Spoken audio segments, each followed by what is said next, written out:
Fired, I got hired for diversity, and I got fired the second that diversity helped him out. I was like, oh shit, this was for real. This was literally for diversity. What? Alright. So I took a hit for the team because the Latina got saved, you know what I mean? And one of the girls that I worked with was like, I'm so sorry this happened to you, right? The one white chick in our age group was like, oh, I still have a job and I'm not worried. And she's like, I hope you're okay.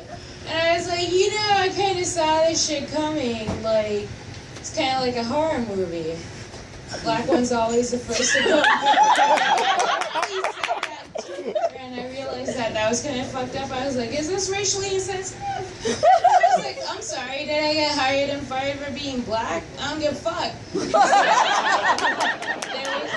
They changed the locks after I got my shit. I didn't do it the last time. I know what about me said I'm gonna fuck shit up.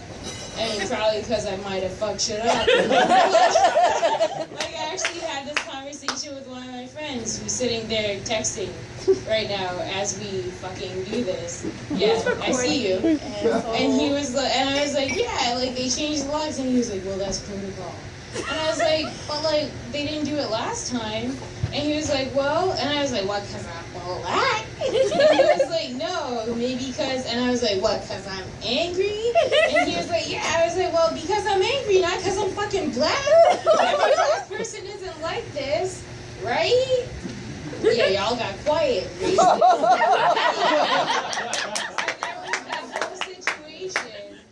But yeah, so I got fired.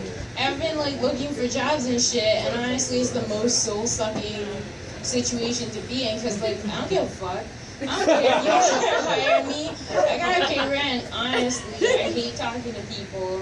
Everybody thinks I'm super social, but like I hate it. I just want to be at home watching Netflix, possibly masturbating at the same time. Like, I don't want to like say it out loud, but like because I'm like bearing my soul to you guys. Like this is more than I give to my therapist. So I was telling them last time that like when it comes to therapy, I go like 3 sections and you're out. It's kind of like baseball. It's like strikes. I'm like, yo, like you know too much. This isn't working. Like I gotta go. I gotta find somebody else. So when I was in college, I got counseled for supposed anger management, for supposedly hitting somebody in the face, and I didn't do it, Ben.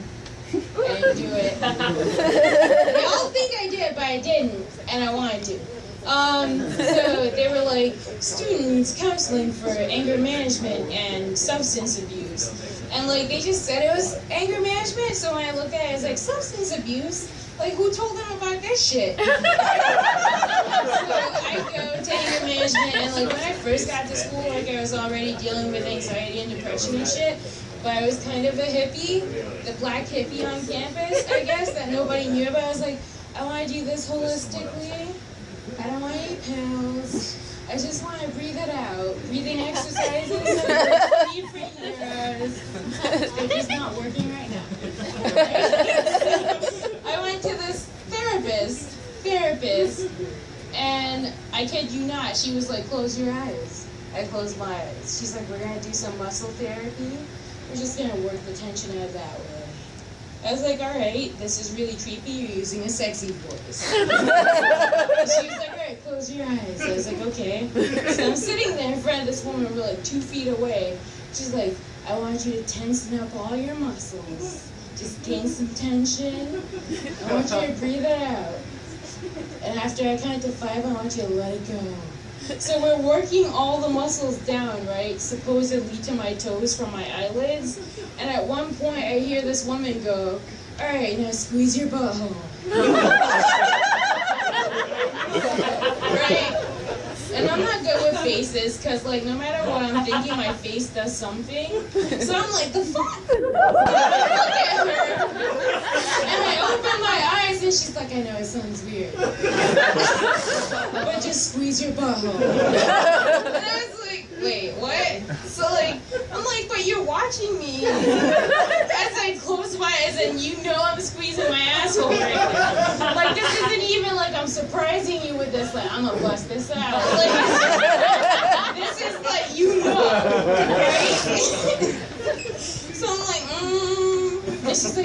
it, squeeze your butthole. I'm like, okay, so I pretend I'm squeezing my asshole. I don't do it though. I just clench my eyes like really tight. I'm like, I'm gonna squeeze my eyes. And she's like, that's good. I'm like, so after that, I quit that session with that therapist. But before that, I like called him. I was like, I need fucking Xanax. But I figured it out. I was like, all right. Nothing is as terrifying as squeezing my asshole in front of a grown-ass woman as she looks me in the eye, so I'm good.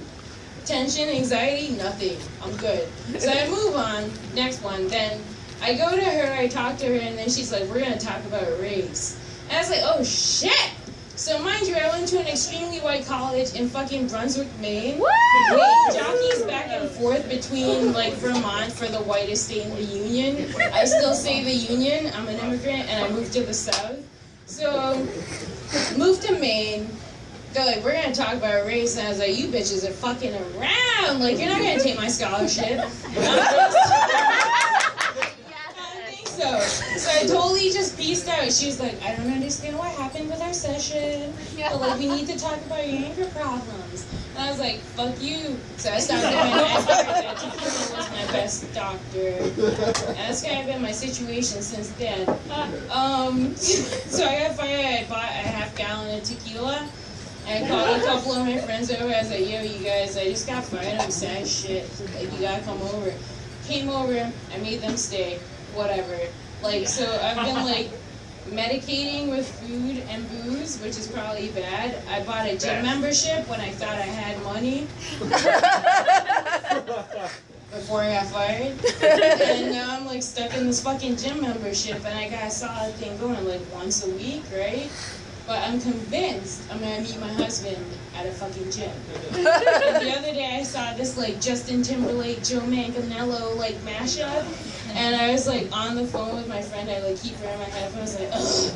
I just saw the hottest dude just walk into the gym, but I didn't want him to know that I was saying that about him, because I was like leaving like this after squats as he was coming in all like confident and hot and shit. And I was like, I just saw the voice like, look, and she was like, what? And I was like, how is doing? And she was like, what? I was like, he's fucking hot. So I like limp out of the gym, and I was like, maybe he's a trainer. And she was like, well, you could get a fucking trainer with your membership. I was like, I don't want a fucking trainer. I was an aspiring weightlifter back in the day.